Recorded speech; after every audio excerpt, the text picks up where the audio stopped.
Ils sont en train de lâcher Trump au moment le plus dangereux. Donald Trump parle ouvertement de guerre. Dans le contenu que tu as fourni, il dit être prêt à frapper l'Iran, à envoyer une armada et à attaquer très bientôt s'il n'obtient pas d'accord. Mais voilà la contradiction centrale. Plus il menace, plus ses alliés traditionnels reculent. Et cette fois, ils le font publiquement.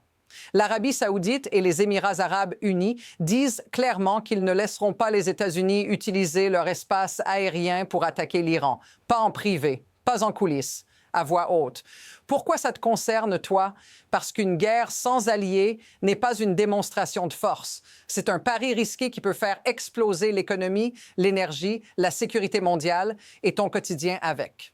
Mais voici la partie que presque personne ne relit encore. Ce refus n'est pas isolé. Il s'inscrit dans un mouvement bien plus large. Et quand on assemble toutes les pièces, l'image devient franchement inquiétante. Ce qui se passe ici n'est pas un incident isolé, c'est un schéma. Le contenu que tu as fourni montre Trump multiplier les menaces contre l'Iran, contre la Corée du Sud, contre le Canada, pendant que, simultanément, d'autres capitales redessinent leurs alliances. Le premier ministre britannique, Keir Starmer, affirme rester allié fort des États-Unis, puis atterrit en Chine pour une visite d'État, la première d'un dirigeant britannique depuis 8 ans, expliquant que c'est dans notre intérêt national d'engager avec la Chine. Le Canada, lui, après une rencontre avec Xi Jinping et un vaste accord commercial évoqué dans le transcript, assume publiquement que la relation avec Washington est irrémédiablement rompue. Regarde la chronologie. À chaque attaque verbale de Trump, une porte s'ouvre ailleurs. À chaque menace de tarifs, un nouvel accord se négocie sans Washington. Mais voici le détail que beaucoup ratent. Personne n'annonce une rupture formelle avec les États-Unis. Ils contournent, ils diversifient, ils sécurisent leurs options. Et c'est là que la question change complètement. Si tout le monde se prépare à agir sans les États-Unis, que savent-ils que Washington refuse encore de voir? Voici l'élément clé qui transforme ce malaise diplomatique en signal d'alarme. Dans le contenu que tu as fourni, une déclaration précise est rapportée. Le prince héritier saoudien Mohammed Ben Salman aurait dit au président iranien que l'Arabie saoudite ne permettrait pas que son espace aérien ou son territoire soit utilisé par les États-Unis pour attaquer l'Iran. Une position reprise quasiment mot pour mot par les Émirats arabes unis. Ce n'est pas une fuite anonyme. Ce n'est pas une rumeur. C'est une ligne rouge annoncée. Fait important. Trump parle d'envoyer une armada. Fait tout aussi important. Les routes nécessaires à cette armada se ferment. Et quand un pays comme l'Arabie saoudite, historiquement central dans la stratégie américaine au Moyen-Orient, dit non publiquement, le message dépasse largement l'Iran. Il dit « Nous ne voulons pas être entraînés ». Maintenant, remarque ce qui manque. Aucun de ces pays ne nie la possibilité d'une guerre. Ils refusent simplement d'y être associés. Ce silence sur l'objectif, combiné à un refus logistique clair, change tout. Et c'est ici que l'histoire commence vraiment à s'accélérer. À ce stade, la dynamique devient plus lourde, presque familière. Le contenu que tu as partagé montre une escalade qui ne passe plus par des annonces spectaculaires, mais par des gestes concrets. Pendant que Trump parle de frappes rapides et propres, d'autres dirigeants se positionnent comme si la crise allait durer. En Syrie, le président Ahmed al-Shara arrive à Moscou le 28 janvier pour rencontrer Vladimir Poutine. La Russie annonce vouloir renforcer ses liens avec la nouvelle direction à Damas. Sur le terrain, les forces syriennes attaquent les forces démocratiques syriennes kurdes, ces mêmes alliés que les États-Unis avaient soutenus contre l'EI. Ce genre de scène n'est pas nouveau dans l'histoire récente. Une grande puissance menace, hésite, puis voit ses partenaires locaux sécuriser leurs arrières ailleurs. Ce qui est différent ici, c'est la normalisation. Voir un ancien allié de Washington se rapprocher de Moscou n'est plus traité comme un choc, mais comme une option logique. Et pendant que ces réalignements se font presque en silence, Trump, lui, affirme avoir eu une grande conversation avec le dirigeant syrien, le qualifiant de très respecté. Les mots et les actes s'éloignent dangereusement. C'est là que quelque chose qui ne devrait pas être normal commence à l'être. Et les conséquences arrivent plus vite que prévu. Voici le moment où la contradiction devient impossible à ignorer. Dans le contenu que tu as fourni, Trump affirme publiquement avoir eu une grande conversation avec le président syrien, le décrivant comme très respecté et disant que tout se passe très bien. C'est la version officielle. Mais au même moment, ce même dirigeant syrien est à Moscou, photographié aux côtés de Vladimir Poutine, pendant que le Kremlin annonce vouloir renforcer son influence en Syrie. Et sur le terrain, les forces syriennes attaquent les forces kurdes, celles-là même qui avaient combattu l'État islamique avec le soutien américain. Voici la dissonance centrale. D'un côté, Trump parle de respect et de coopération. De l'autre, les actes décrits dans le transcript montrent un basculement stratégique vers la Russie. Ce n'est pas un malentendu diplomatique, c'est un double jeu assumé. Et maintenant, fais attention à ce détail précis. Aucun responsable américain ne semble contester ce rapprochement. Pas de démenti, pas d'alerte, pas de ligne rouge affichée. Le silence devient une politique. À partir de là, il devient très difficile de voir ces événements comme isolés. Ils s'additionnent.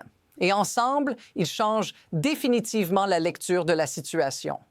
La question n'est plus « que se passe-t-il ?» La question devient « jusqu'où ce glissement peut-il aller ?» Et maintenant, tout s'empile, rapidement, sans pause. D'après le contenu que tu as fourni, pendant que la menace d'une frappe contre l'Iran plane, Trump ouvre simultanément plusieurs fronts. Il attaque verbalement la Corée du Sud, affirmant que Séoul n'a pas ratifié un accord commercial qu'il évoque et annonce de nouveaux tarifs massifs. Presque immédiatement, le Canada réagit en sens inverse.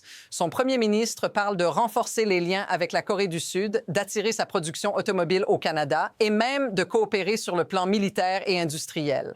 Au même moment, l'Union européenne conclut ce que sa présidente décrit comme la mère de tous les accords commerciaux avec l'Inde après des attaques répétées de Trump contre Bruxelles et New Delhi. L'économie américaine, selon un professeur cité dans le transcript, subit des dommages irréparables, non pas en un trimestre, mais à mesure que ses relations alternatives se solidifient. Et pendant ce temps, Reuters rapporte que le dollar touche un plus bas sur 4 ans, alors même que Trump affirme publiquement que la valeur du dollar est excellente. Tout va vite. Trop vite pour être maîtrisé par un seul centre de décision. Les alliances se déplacent, les marchés réagissent, les menaces s'accumulent et la question devient impossible à éviter. Que se passe-t-il si cette accélération ne s'arrête pas? Et maintenant, ramène tout ça à ton niveau. Pas à Washington, pas dans les palais, à ta vie, parce que ce que décrit ce contenu n'est pas abstrait. Quand des pays ferment leur espace aérien, quand des accords commerciaux se font sans les États-Unis, quand le dollar chute pendant que des tarifs explosent, ce sont des coûts qui se déplacent. Les prix de l'énergie deviennent plus volatiles. Les chaînes d'approvisionnement se tendent. L'incertitude s'installe.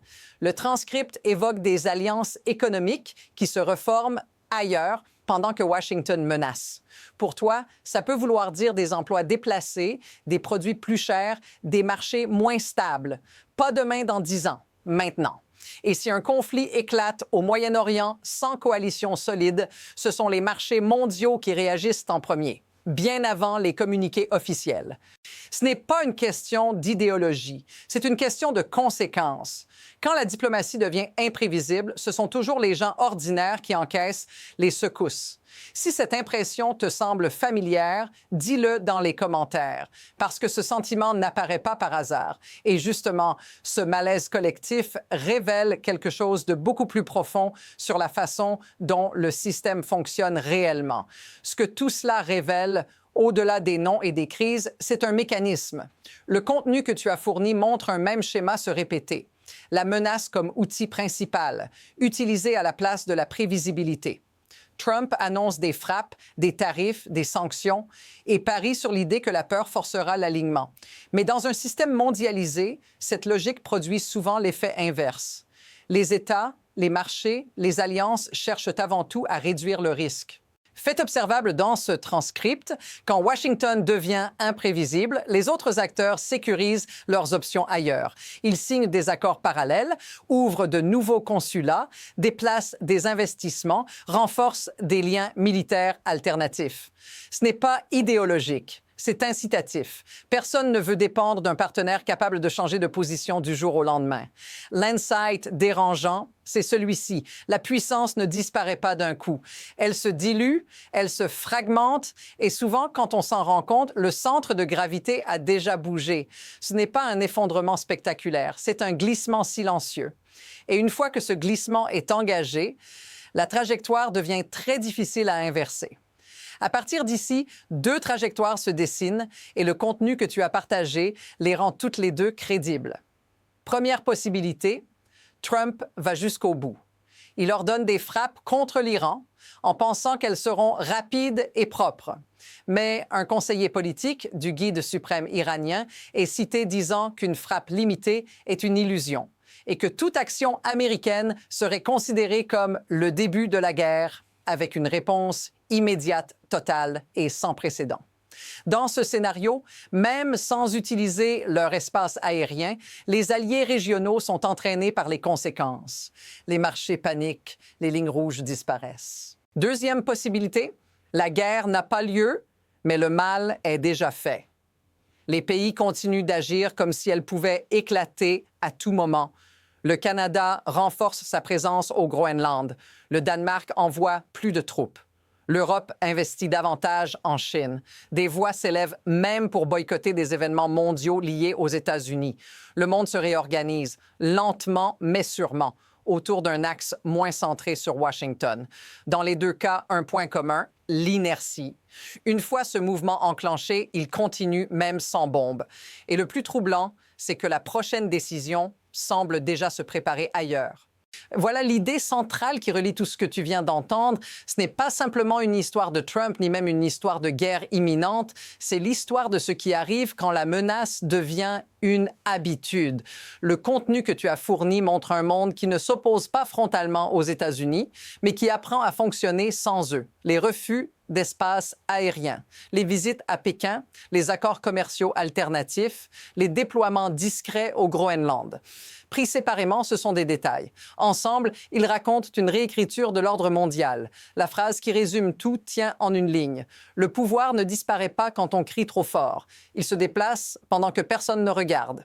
Et c'est ce déplacement qui rend la situation si instable, parce qu'il ne fait pas de bruit. Il ne déclenche pas d'alerte. Il avance. La vraie question n'est donc pas « y aura-t-il une guerre ?» La vraie question, c'est « à quoi ressemblera le monde quand cette séquence sera terminée ?» Et ce qui est inquiétant, c'est que cette histoire n'est pas finie. Elle est en train de s'écrire.